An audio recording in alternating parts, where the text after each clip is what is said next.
आता जिल्ह्यावाईज सांगायचं झालं तर सातारा, सांगली, सोलापूर, कोल्हापूर, तसेच नगर जिल्हा, नगर, श्रीगोंदा, तसेच आकडा, आष्टी, त्याच्यानंतर लातूर, बीड, परभणी, उस्मानाबाद, त्याच्यानंतर नांदेड, यवतमाळ, त्याच्यानंतर हिंगोली, वाशिम, वर्धा, नागपूर, भंडारा, गोंदिया, बुलढाणा, अकोला, अमरावती, अकोट, अचलपूर, त्याच्यानंतर जालना, संभाजीनगर, वैजापूर, फुलंब्री, त्याच्यानंतर सिल्लोड,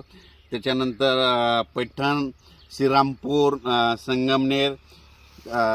या म्हणजे जवळपास सांगायचं झालं तर ह्या इतके जे नाव घेतले तितक्या भागात मात्र उद्यापासून 18 ते 25च्या दरम्यान चांगला शेतातून पाणी बाहेर निघणारा 2दा पाऊस पडणार आहे म्हणून हा अंदाज लक्षात येतं। त्यातली त्यात बीड जिल्ह्यात एक जास्त पाऊस असणार आहे, लातूर जिल्ह्यात एक जास्त पडणार आहे, नगर जिल्ह्यात एक जास्त पडणार आहे, सातारा, सांगली, सोलापूर, पुणेकडे जास्त पडणार आहे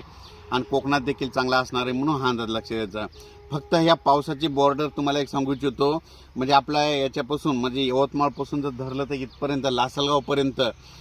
चांगला जोराचा पाऊस येणार आहे म्हणून हा अंदाज आहे। लासलगावच्या पुढे आणखीन 20 ते 25 किलोमीटरच्या अंतराने थोडं पावसाचं प्रमाण कमी होईल, पण लासलगावपर्यंत मात्र 20 तारखेपर्यंत चांगला पाऊस असणार आहे म्हणून हा अंदाज लक्षात येतो। आणि हा जो पाऊस येणार आहे रात्रीच्याला येणार आहे, विजेच्या कडकडासह असणार आहे म्हणून हे देखील अंदाज लक्षात घ्यायचा।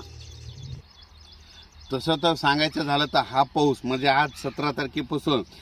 तारखेपासून तर 2 सप्टेंबरपर्यंत पाऊस असणार आहे, म्हणजे राखी पौर्णिमा ते पोळ्यापर्यंत पाऊस असणार आहे म्हणून हा अंदाज लक्षात यायचा। परत एकदा सांगतो की म्हणजे जास्त पाऊस कोणत्या भागामध्ये जाणार आहे, लातूर जिल्ह्यामध्ये राहणार आहे जास्त, नांदेडमध्ये राहणार आहे, यवतमाळकडे राहणार आहे, हिंगोली राहणार आहे, वाशिम राहणार आहे, परभणी राहणार आहे, बुलढाणा, अकोला, अमरावती, वर्धा, नागपूर, भंडारा, गोंदिया, चंद्रपूर या भागामध्ये राहणार आहे, परभणी जिल्ह्यात जास्त राहणार आहे, बीड जिल्ह्यात जास्त राहणार आहे, त्याच्यानंतर कडा आष्टीकडे जास्त पडणार आहे, त्याच्यानंतर श्रीगोंद्याकडे जास्त पडणार आहे, त्याच्यानंतर